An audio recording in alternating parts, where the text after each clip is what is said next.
Reimagining Success, episode 117.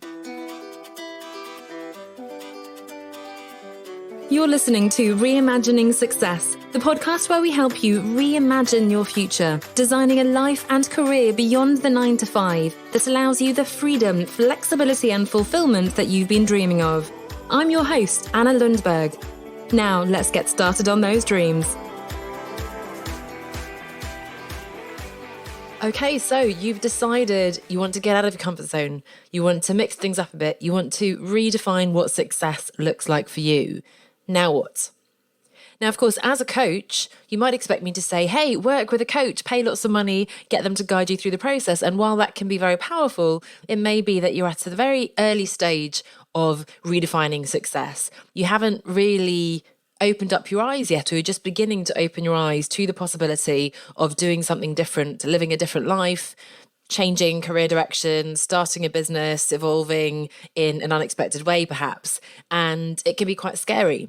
And you're probably not ready to throw yourself in at the deep end. Now, by all means, if that's what you want to do, if you want to take a big leap, if you have the money, and if you want to really accelerate, I guess, this process, then of course you can work with someone, and I'm here for you when you're ready. However, if you, like me, perhaps, let me say 7-8 years ago now, back in 2013, were just beginning the journey, I want to give you some resources, specifically some books that will help you begin to immerse yourself in this idea, get inspired, and get the confidence to start moving forwards. Now, I always think back to this time and how I began the journey, and I devoured books. I have lots of book recommendations, many more than these 5 I'm giving you today. But for me, I guess I had an academic approach to this, and I loved being inspired. I loved getting those ideas and sort of thinking through logically, but also reading the stories and so on. So if that's you, I'm here to help you. I want to give you these book recommendations. Now, you can read all 5 as I did, and many more. You can start with the one that resonates most. But again, it's just a great way to begin to explore, begin to understand what other alternatives might be out there, how other people are thinking about these things, how they've gone about evolving and so on, right? So we're really talking big picture, how to question the norm, how to get off that unconventional, no, the other way around, get off the conventional path, get on that typical sort of conveyor belt, travelator, whatever it's called, that just goes straight ahead, sort of head down, follow that good girl path that I talk about as well. And we're opening up our eyes, we're getting off that conveyor belt, and we're seeing, hey, hang on a second, there are other alternatives. What might that be? Now, we're not yet doing anything. We don't have to change things up too much just yet. We're literally just getting these books and reading them, beginning to think. Now, you can take notes, you can mind map, you can do a vision board, all these things as you get ideas. But again, this is a really great, low risk, almost no risk step that you can take to start the journey towards redefining success. So without further ado, I'm going to recommend a few books for you. So of course, I'll be linking to these in the show notes, so do check that out. You can always go to reimaginingssuccesspodcast.com, or you should be able to scroll down on your favorite podcast app where you're listening right now, and you'll be able to find the details. But the first I think I read was The Art of Nonconformity by Guillebeau. Now, I have no idea how I found Chris, but he was really one of those first role models, gurus, if you will, that I followed back in the day. So while I was traveling, I went on a sabbatical across South America in 2013, and I discovered his blog. He organizes according to life and work and travel. His journey began by wanting to visit every single country in the world. I think there were 193 when he did it. And of course, he shared that story and so on. So that was sort of how he began the blogging journey. Since then, he's written many more books, all of which I've read, and I recommend all of them, to be honest. Lots of side hustle ideas. There's the happiness of pursuit, I want to say. There's all sorts of books that he's written, so do check those out as well, side hustles and so on, as I said. But The Art of Nonconformity really helped me to question the conventional sort of school, uni, good job path, because he didn't do that, and he had a very different approach. And for me, having been that kind of, I guess, good girl academic, that was really helpful to immerse myself in someone else's perspective as to what was and wasn't necessary. Now, you don't have to agree, and it doesn't matter now anyway, because we've followed a certain path, but this idea of not having to have academic and formal qualifications and so on was quite interesting. And then the way he was exploring his life, I just really enjoyed the way he approached this. Now, Interestingly, he ran this big world domination summit in America at the time, and I couldn't go to that, but I got in touch with him on Twitter, as you do, and asked him about bringing it to Europe, and he said, oh, hey, this girl Jana in Germany is organising it. In fact, he had spoken at the conference the year before and alive in Berlin conference the year before. And so I joined that conference, and Jana Schubert, shout out to her, she's a fantastic executive coach now as well. And I came there and I met lots of people like Dave Cornthwaite and Emily and lots of people who then led me to go on adventures. I went paddling down the Mississippi. Emily Penn, sorry, I didn't say her last name a moment ago. She's an oceans advocate. Dave is an adventurer. And they together organised this Mississippi trip. They're fantastic speakers. They both led me to help me question as well the path I was on. So you can see how this one book then led to that tweet, which led to the conference, which led to, by the way, me meeting a lot of people, interviewing many of those for the book that I wrote on people who had left their jobs, etc. So I can't even begin to describe, or I have begun to describe, but I can't even really exaggerate, I guess, how much that book changed my life. So The Art of Nonconformity by Chris Guillebeau. Thank you, Chris, for the role you've played in my journey. Now, another one which I won't talk too much about, but it is a classic in the genre, maybe even the one that set it all off, and you may have heard of it, is The 4-Hour Workweek by Tim Ferriss. Now, I had mixed feelings about this one when I read it. 4 hours doesn't sound like a lot, does it, in the work week? And the truth is, Tim Ferriss works very, very hard. So there's no way he only works 4 hours.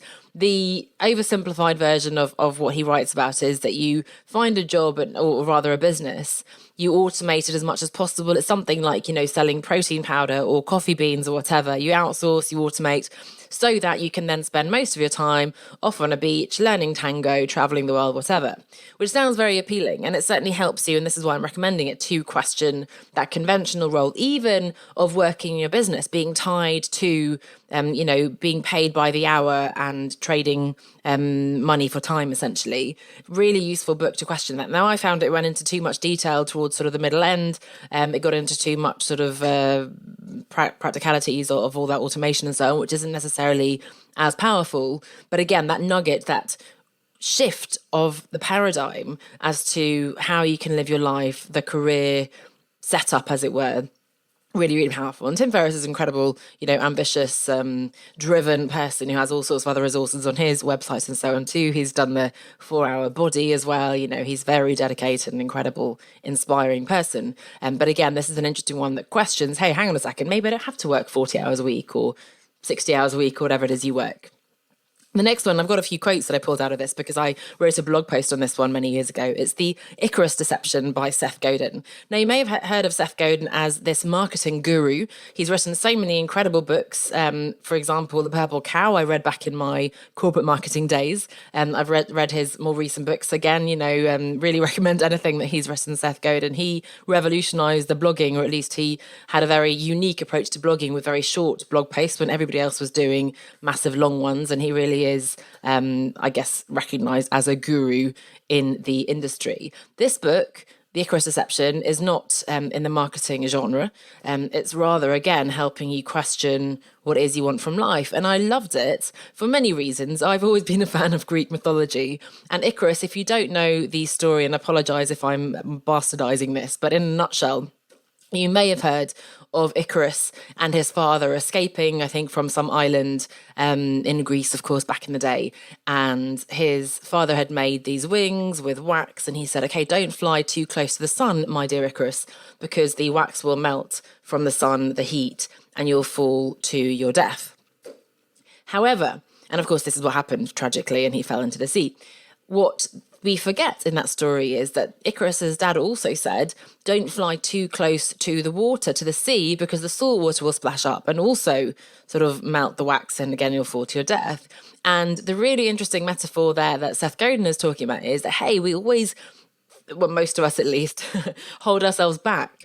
We've learned that, okay, we're not supposed to be arrogant, we've got to be humble, we're not supposed to get too big for our boots and think that we can do all these amazing things, but then instead, we limit ourselves. We think, who do we think we are? We're not good enough. We allow other people's criticism or self-criticism to hold ourselves back. So, as promised, a few quotes that I have.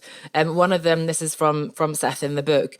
We've been trained to prefer being right to learning something, to prefer passing the test to making a difference, and most of all, to prefer fitting in with the right people. And that really resonated with me. This idea of being right is something that, again, my good girl syndrome from school, it was always embarrassing. You didn't want to get it wrong. I would only raise my hand if I really knew the answer. And I'd rather keep to myself and not make mistakes and look foolish and so on. I think, as my singing teacher used to say, the fear of looking foolish, being made a fool of, is one of our biggest fears, really, as a human being. The next one isn't from Seth Godin, but he quotes Marianne Williamson in his book. And this is one of my favorites. Our deepest fear is not that we are inadequate. Our deepest fear is that we are powerful beyond measure. It is our light, not our darkness, that most frightens us. We ask ourselves, who am I to be brilliant, gorgeous, talented, fabulous? Actually, who are you not to be? And that gives me goosebumps, I have to say. So, in fact, as I've talked about many times, it's not the fear of failure. Yes, that's there for many of us, fear of mistakes, fear of looking foolish, but it's the fear of success.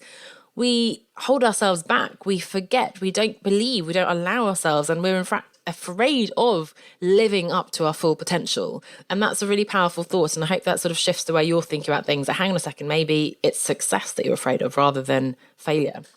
And then finally, a bit of a call to action for you. Seth Godin's quote again from the book, The Icarus Deception. No one is going to pick you, pick yourself.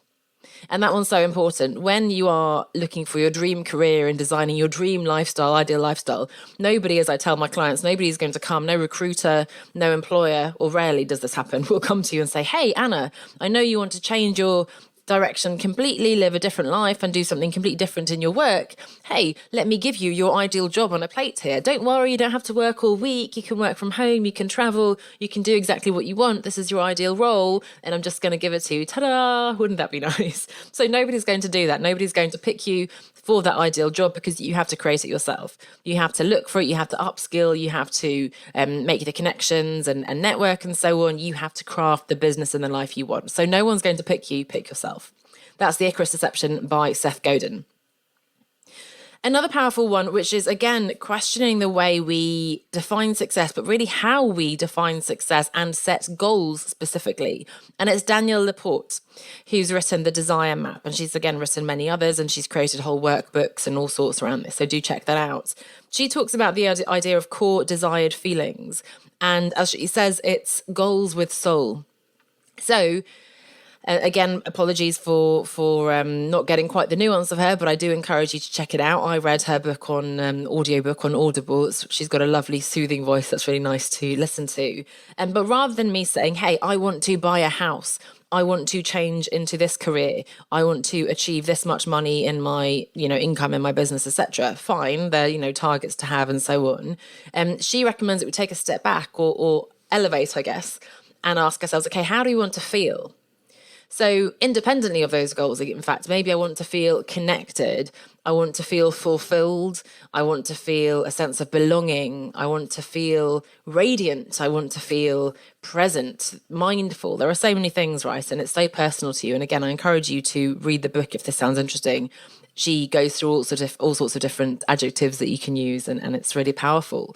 But the idea here is that you're not just setting these almost arbitrary tangible goals. You're identifying the feelings you want to feel, and then you're going after the goals, setting goals that will allow you to generate those feelings.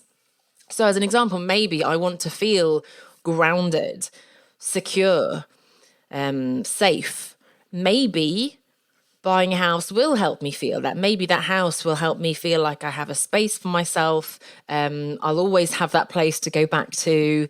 I feel secure and safe. Maybe, however, a house will make me feel tied down and trapped in a really horrible way because I value freedom and autonomy and all these things. Maybe the fact that I now have a mortgage will do the opposite of making me feel safe and secure, right? I'll feel, again, trapped into those financial obligations. So again, that's why it's important to look at the feelings before we set the goal. Maybe the house isn't the right way to achieve those feelings that you've identified. So without going into more detail, I hope that can show you a little bit of the power of, okay, what do I want to feel? from my career, from my business, from my relationship, and then how can I go about setting goals that will help me feel those things rather than the other way around, assuming that having the house will make us feel safe, having the partner will make us feel loved, having this particular job in this particular company is going to make me feel fulfilled, maybe not. So that's really important. And then finally, this one's by Martha Beck. So Finding Your North Star, with the subtitle, How to Claim the Life You Were Meant to Live. So pretty powerful one. It was a long time ago I read this, so can't go into too much detail on it, but I remember it was powerful. And what was really important in this one is Martha Beck's story. So she's a life coach now, but she had this very academic career, very sort of, high level, probably good girl, corporate kind of roles. She was a researcher and taught at Harvard Business School, sociology, business, and so on. Her second child, I believe, Adam, was diagnosed with Down syndrome. Before